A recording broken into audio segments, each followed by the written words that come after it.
Hi, welcome to the Afternoon Amber Shows. How are you guys? Okay, this is the entertainment section. I hope you enjoyed your horoscopes earlier today. And if you haven't read or seen your horoscopes yet, you can still go to my page and view your horoscope. Okay, so this is the entertainment part. Okay, now, first I want to say is I told you guys I believed that Bill Cosby was guilty. And I used to read about him going to the Playboy Mansion all the time.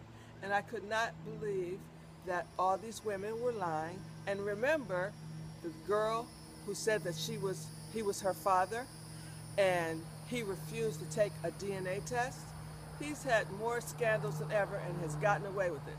Now in his old age, maybe he's decided before he dies or something, he's going to try and tell some truths. Because all he's doing is going down as once was a legend, but in our memories we're going to think of him as a man who seduced women, drugged them, and had sex with them.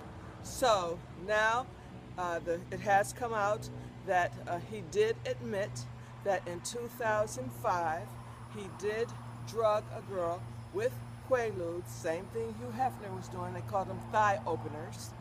And he paid this girl, and the records were supposedly sealed. So now, during this investigation of what's going on with him now, the records have been seen. So now it's true. He had drugged someone and paid them off in 2006 with the thigh openers. Okay, Bill, I knew it. Okay. Did you hear about this guy who works at McDonald's? He got fired because he was putting his mixtapes in people's food in the drive-thru. Is he retarded? That is so crazy. I mean, great marketing and advertising, but you know somebody was going to complain, and you can't do that. You just can't do that. It's unethical. Okay. I want to talk about women masturbating. You know, in all the programs now lately, they're showing more and more girls actually masturbating in different series that are going on. And you know, masturbating was more acceptable for men. Like, you know, women do that for men. Men can do it, and it's just considered being a man and just considered being normal. But women have their own feelings as well. And you can be married, or you could be single, you could be dating someone, you could have a healthy sex life, but a woman may still want to masturbate. She's just like any other human being who the urge may come, the itch may come, you want to scratch it, and your mate may not be around. So I see on so many different programs now that women want to get off. And come on, it's no big deal. All right. So now, thriving at the NBA level, regardless of a role requiring confidence, well, the Pistons can check that box with first-round draft pick Stanley Johnson. In an interview, he said playing against LeBron James means something. He said he's the best player in the league, and I want to be the best player in the league, so I have to target him.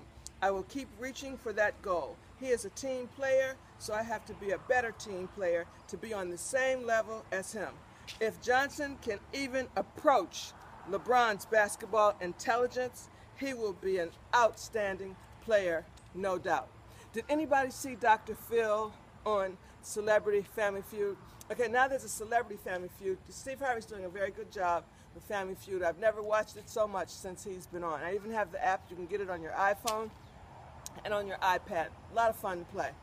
Well, this Dr. Phil, you know, first of all, you know he's not a real doctor. But anyway, him, his wife, who's had so much plastic surgery that she looks like she's Japanese.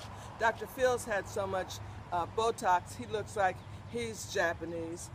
One of his sons looks like he's had some Botox.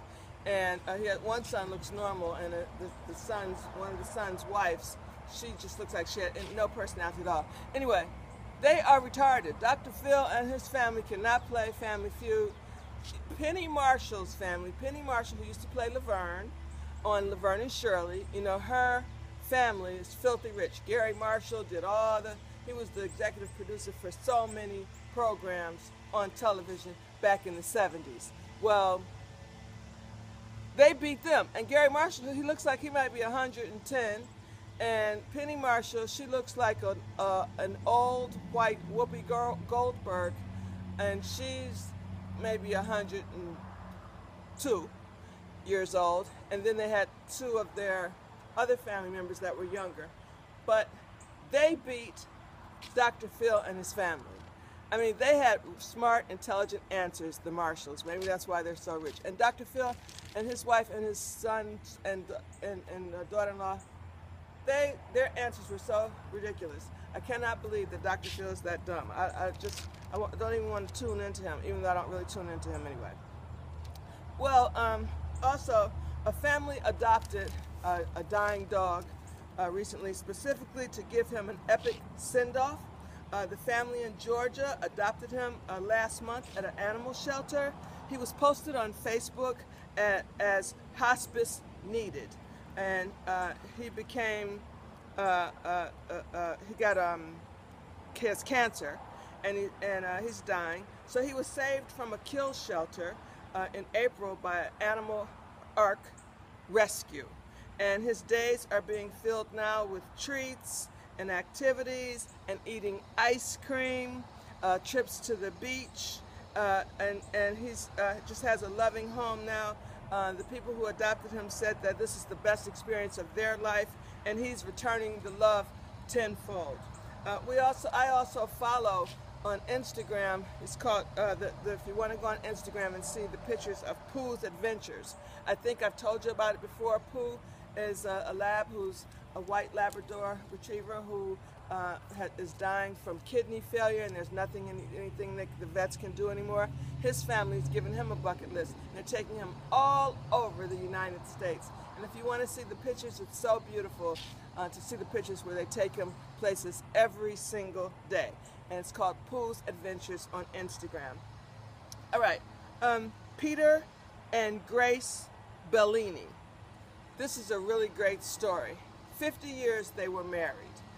They met because Peter Bellini had went to Italy to visit his mom, where they were from, but he lived in the United States. And his mother told him she wanted to introduce him to a young lady. Her name was Grace. They met and they fell in love immediately. He brought Grace back to the United States. They had children. They were in love, and everything went beautiful up until 4 years ago. 4 years ago, she was diagnosed with cancer, and her and her husband, he stuck by her through everything. They went through every type of radiation and chemotherapy, and everything that she went through, no matter what it was, he was by her side. They decided to write on a dollar bill their names. She wrote her name and he wrote his name, and he kept them in his wallet, the $2 bills. One day he went to the grocery store and he forgot, and he used that dollar bill with her signature on it. Unfortunately, Grace passed away not too long, a couple of years ago, and he was heartbroken that he could not find that dollar bill, and he realized that he must have spent it. The other dollar bill with his name on it, he couldn't find either, so he felt he must have spent them both. But him and his daughter happened to go to a store just recently, and when he got change back, there was the dollar bill with his wife Grace's name in her handwriting. That's how he knew it was theirs, right there, and it was given to him. So he got the dollar bill back with Grace's name on it, and it's just a beautiful story. He said he'll never use it again, of course, and he put it up, and it's like her spirit made that happen, and they had celebrated 50 years of marriage. So just a beautiful story about the miracle of the lost dollar bill.